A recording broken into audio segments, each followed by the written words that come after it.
Hello friends, तो कैसे हैं आप लोग। आई होप आप लोग खुश होंगे, स्वस्थ होंगे और अपने पढ़ाई पर ध्यान देते होंगे।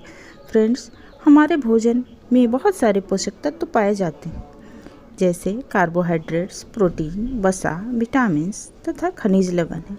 इसके अतिरिक्त भोजन में आहारी रेशे तथा जल भी होता है। आज इसी श्रृंखला में हम जल के महत्व के बारे में जानकारी प्राप्त करेंगे कि यह हमारे लिए किस प्रकार आवश्यक है।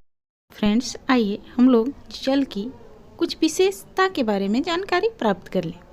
जल एक यौगिक है जिसका अनुसूत्र H2O होता है। जल में हाइड्रोजन और ऑक्सीजन का भार का अनुपात 1:8 होता है। शुद्ध जल उदासीन होता है और इसका pH मान 7 होता है। शुद्ध जल विद्युत का कुचालक होता है, जबकि अम्लीय जल विद्युत का सुचालक होता है। वर्षा जल सर्वाधिक शुद्ध जल होता है। 0 डिग्री सेल्सियस पर जल बर्फ में परिवर्तित हो जाता है। जल का बर्फ में परिवर्तित होना भौतिक परिवर्तन का उदाहरण है। शुद्ध जल की क्वथनांक की बात करें तो यह 100 डिग्री सेल्सियस तथा द्रवनांक 0 डिग्री सेल्सियस होता है। 4 डिग्री सेल्सियस पर जल का घनत्व अधिकतम तथा आयतन न्यूनतम होता है। फ्रेंड्स, तो आइए हम लोग जानते हैं कि जल हमारे शरीर के लिए कितना आवश्यक है।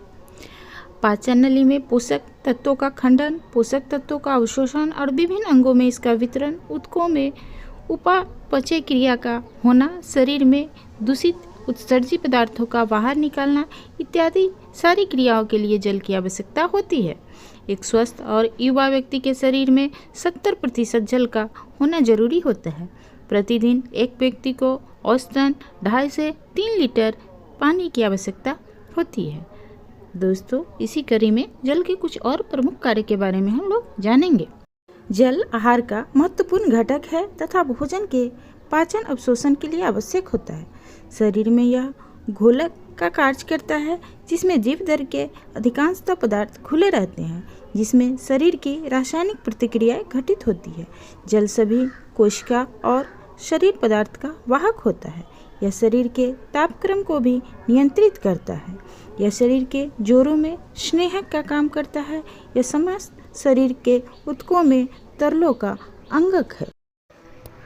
पानी शरीर के तरल पदार्थों के रखरखाव के लिए भी आवश्यक है, जो अवशोषण, परिसंचरण, लाड़ के निर्माण, शरीर के तापमान को संतुलित और पोषक तत्वों को शरीर के अंगों तक पहुंचाने का कार्य करता है।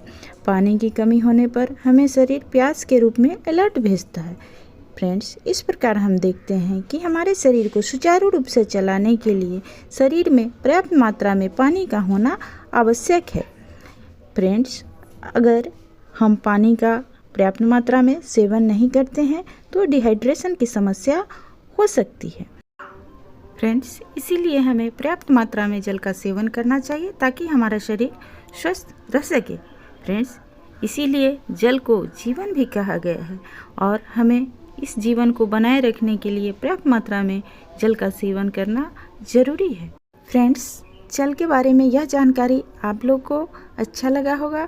अगर यह जानकारी आप लोग को यूज़फुल लगा होगा तो प्लीज़ मेरे चैनल को सब्सक्राइब कर दीजिएगा। वीडियो को फ्रेंड सर्किल में ज़्यादा से ज़्यादा शेयर करिएगा। लाइक और कमेंट करना नहीं भूलिएगा। Thank you.